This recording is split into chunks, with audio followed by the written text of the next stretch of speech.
hand praise.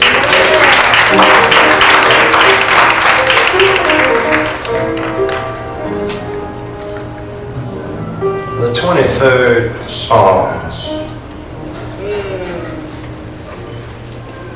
I want to look at verse 4. A message today to encourage our fathers. Happy Father's Day to all of our fathers, as well as those women who are having to be father as well.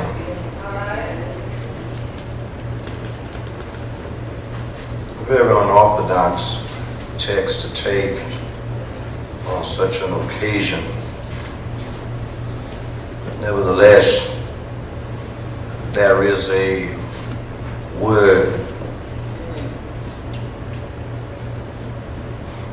that will drop some words of wisdom to our fathers. Verse 4 of the 23rd Psalm.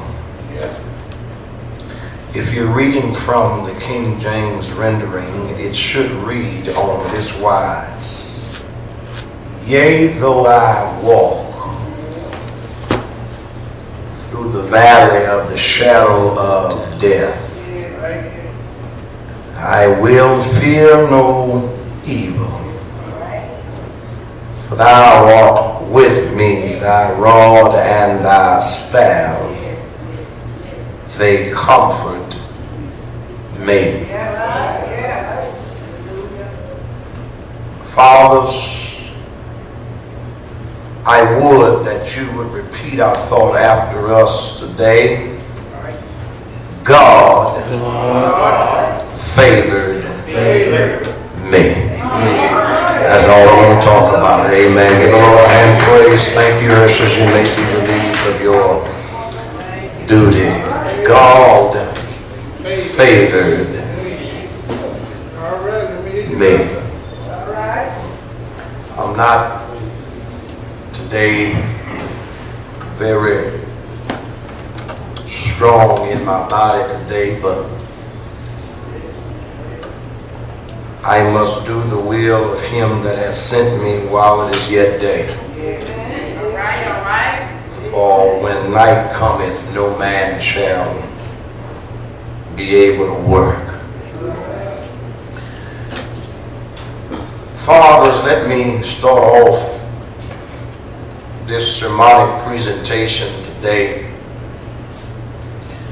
by simply saying that you and I can identify that in this walk of life, all of us in here, as well as fathers, can identify with experiencing valley problems. Valley problems will occur in every area, every avenue, and every aspect of our lives. Right. Valley problems has reared its ugly head oftentimes even in our physical sense. Right. So much until now we have to start characterizing this word problem. Listen, not only are there valley problems, physical problems, but then there are problems that are called domestic problems that often occur and happen to all of us. I mean, some of these domestic problems will have you and me laughing on the outside, but we are really hurting on the inside. Yeah. You see, everybody that walks down the aisle holding hands ain't in love. Just because you wore the tuxedo or even the dress and they threw rice all in your face at the ceremony still don't mean you're married.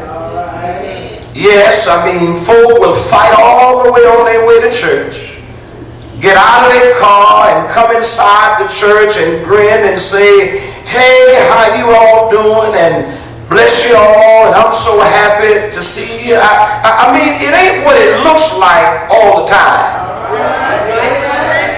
This is what I call domestic problems. And believe it or not, I was just watching the other day, brethren, on CNN News the other day in Wisconsin, where they have put it now where you can have a 2-year marriage. I mean, you can marry for 2 years now, and it's legal for 2 years, and every 2 years, all you got to do is re-sign the contract. And then if you decided that you don't want to remain married, and then you don't, all you got to do is just don't re-sign the contract. In other words, you are free to keep on going. I mean, they have it so convenient now, amen, over in Maryland now, that you can even get a divorce now online. I mean, you can email the person you are divorcing and tell them, guess what, it's over. And so all Pastor Trainer is telling you in this house today is that there are problems everywhere. Where there are several things, men, fathers, brethren, and sisterings, I want to point out to you today in helping us to understand that in the midst of all our parenting, there becomes some problems.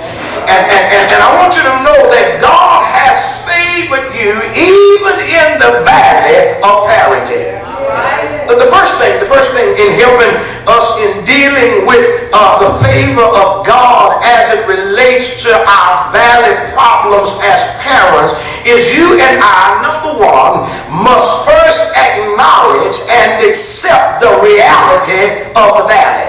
In other words, you and I need to decide that you and I cannot overlook it. We can't dismiss it. We are in the valley.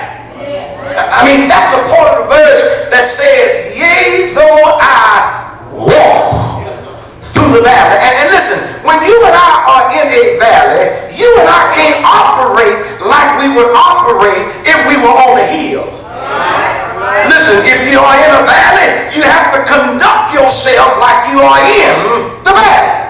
All right, you missed me. Okay, let me see if I can put it another way. In other words, if you're having a financial valley, you don't shop like you would if you had everything taken care of.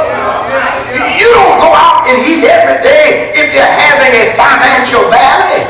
I mean, you stay out of the luxury, amen, expensive hotels, the luxury expensive restaurants. Learn sometime to stop by, young fathers, by McDonald's every now and then, regardless of what other folks say, because you're the one in the valley. Listen, you don't go get your hair fixed no every day. Talk to me, somebody. You're sitting around getting your shoes shined every day knowing you in a financial valley. Learn to shine your own shoes sometime. Fix your own hair. You can't get your manicure every day, every week, knowing you in a financial valley. And you saying to yourself, I'm going to live as long as I'm going to live. No! That's called being stupid. And all Pastor Trainer is telling you that if you are in a valley, act like it and accept that you are in a valley. Young fathers, young mothers, listen, my mama had a way of making ends meet when we were in a valley. As a matter of fact, beloved, we always stayed in the valley. I mean, mama would take flour and water. Somebody knows something about that. And get this, she worked miracles with flour and water. I mean, she would take flour and water and make biscuits. Somebody know what I'm talking about. She would take flour and water and make gravy. And she would take flour and water and even make paste to paste a piece of paper on the wall. Somebody know what I'm talking about. Young people, flour and water did a whole lot of stuff. But we would take the biscuits to